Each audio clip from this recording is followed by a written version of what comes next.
There are some times and some moments in sports when you have to just sit back, admire, and enjoy.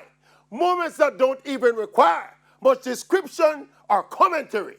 Well, one such moment of brilliance unfolded as the West Indies women scored their second upset win of the ICC Women's World Cup with this piece of magic by DeAndre Darting.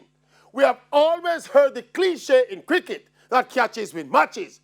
Well, if it is one catch that deserves to win a match, it is this one. Watch it again.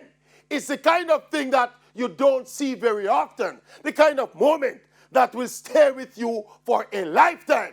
I have personally not seen many, if any, more spectacular catches than that in any form of cricket spanning both men and women.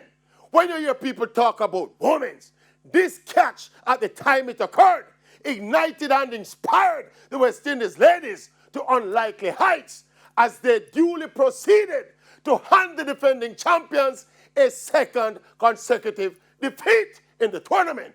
I'm going to go now, but watch it again. Feel entertained, feel inspired. Watch it again. DeAndre Darting.